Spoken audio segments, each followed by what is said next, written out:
कृपया समझें कि इस कहानी में कुछ स्थानों के नाम बदल दिए गए हैं। यह कहानी एक ऐसे स्कूल की है जहां रात के अंधेरे में एक आत्मा भटकती है। एक लड़की जिसने खुद को उस स्कूल के टॉयलेट में बंद कर लिया था और फिर उसके बाद उसे किसी ने नहीं देखा। उसका नाम था निशा। कहते हैं जो भी उस स्कूल में रात को गया उसने कुछ ऐसा देखा जो उसे हमेशा के लिए याद रह गया। आज हम आपको एक ऐसी असली कहानी सुनाने जा रहे हैं जो आपको रात भर सोचने पर मजबूर कर देगी। आप सबका स्वागत है मेरे चैनल पर। मैं हूं रोहित और आज हम एक ऐसी कहानी लाए हैं जो नॉर्थ इंडिया के एक स्कूल की असली घटना पर आधारित है।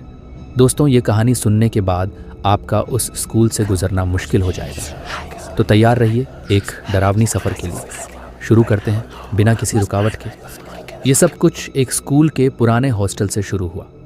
लखनऊ के पास एक छोटे से गांव में यह स्कूल था जहां दिन भर बच्चे पढ़ाई करते थे। स्कूल के में एक अजीब सी रहस्यमयी बात थी और सबसे ज़्यादा डराने वाली जगह थी लड़कियों का टॉयलेट ब्लॉक। ये ब्लॉक बहुत पुराना था, दीवारें जर्जर थीं और अजीब सी खामोशी छाई रहती थी।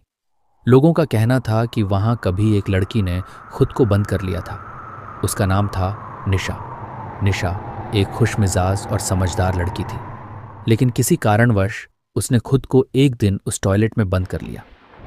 किसी ने उसे नहीं देखा, न ही उसे बाहर आते देखा। उसके गायब होने के बाद स्कूल में कई अजीब बातें होने लगीं। रात को जब भी कोई उस टॉयलेट ब्लॉक के पास से गुजरता, उसे अंदर से किसी के हल्के हल्के बात करने की आवाज़ें आती। कभी कभी लगता जैसे कोई वहाँ रो रहा। एक बार एक लड़की ने बताया कि उसने निशा की परछाई को उस ब्लॉक के अंदर जाते हुए देखा, लेकिन दरवाज़ा अंदर से बंद था। ये सब सुनकर बच्चों के दिल में डर बैठ गया था। एक दिन कुछ दोस्तों ने मिलकर इस रहस्य को जानने का फैसला किया। वे मानते थे कि यह सब बस अफवाह है और कुछ नहीं। रात के समय वे टॉयलेट ब्लॉक के पास गए। अंदर से धीरे धीरे खटखट की आवाज़ आ रही थी।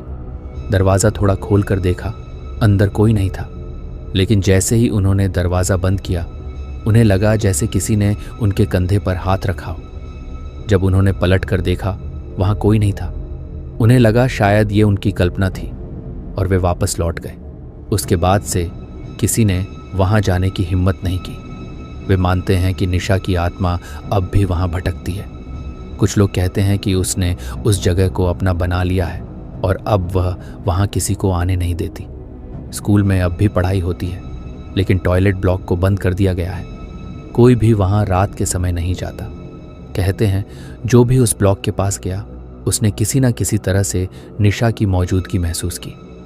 आज भी वहाँ का सन्नाटा लोगों के दिल में डर भर देता है।